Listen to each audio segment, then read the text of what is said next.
ঘটনা কি শুনেছ? না লিডার।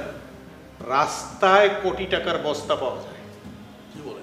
রাস্তায় কোটি টাকার গাড়ি, ট্যাক্স বিহীন গাড়ি ফেলে রেখে চলে গেছে, মালিক খুঁজে পাওয়া যাচ্ছে না।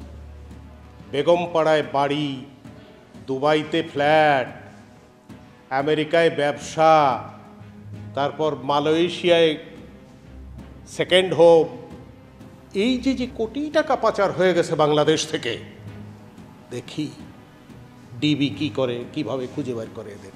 লিডার, এখন কিন্তু প্রতিবাদ করার সময়। সময়ই কথা বলবে।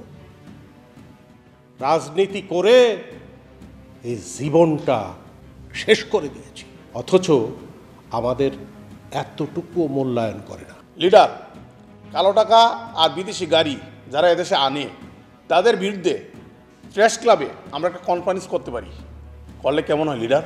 এই মুহূর্তে এইগুলো নিয়ে লড়ালড়ি করা যাবে না, ঝামেলা হবে।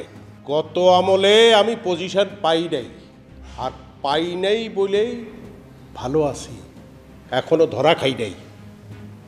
পজিশন পাইলে দেশ ছেড়ে পলানো লাগতো। লিডার, আপনার শালা আমাদের দলের কিছু কর্মী নিয়ে ক্রাইম করতে। বেরো আমার ঘর থেকে, বেরো। তোমার এটা বলছি, পার্সোনাল মিটিংয়ে কখনো সত্য কথা বলবো না, এগুলো শুনলে আমার মেজাজ খারাপ হয়। যাও। আমার শালা ক্রাইম করছে, আমি কি করছি? আমি তো করি নাই। একদম হাসা কথা লিডার, আপনার বিষয়ে আমরা অনেক কিছু জানি, বাইরের লোক তো জানে না। এরকম পচা জিনিস খোঁচাইয়া বাইর করে আমরা দরকার কি? খোঁচাইয়া বাইর করার দরকার নাই কইয়া তুই তো আমারই খোঁচাবালি।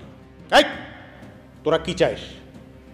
তোরা কি চাস যে দুর্নীতির অপবাদ নিয়ে গলায় দড়ি দিয়ে মরি, হ্যাঁ?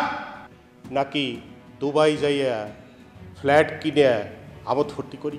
না লিডার, আপনি যদি চলে যান তাহলে আমাদের কি অবস্থা হবে?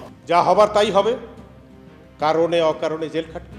তখন জেলে বসে আফসোস করবি যে আকবর আলী খান আমাদের যোগ্য লিডার ছিল। কি কর লিডার? যা সত্য তাই বলছি। এদেশে মানুষ মরে গেলে কদর বাড়ে, মরে গেলে তাকে স্বাধীনতা পদক, 21 পদক দিয়ে কোনো লাভ আছে? জীবদ্দশায় যদি তার কোনো খোঁজ খবর আমরা না নেই, এই হয় এই দেশে। ঠিক ঠিক বলছেন লিডার। বেঁচে থাকতে 2 পয়সা দিয়েও মূল্যায়ন করে না। লিডার, উত্তেজিত হবেন না, শান্ত হন। শান্ত হব কেমনে? আমি যখন ক্ষমতায় ছিলাম তখন কি এইভাবে রাস্তায় পড়ে থাকতো টাকা? তখন কি কোটি টাকার গাড়ি রাস্তায় পড়ে থাকতো? দেখি এখন আইন শৃঙ্খলা রক্ষাকারী বাহিনী কি করে।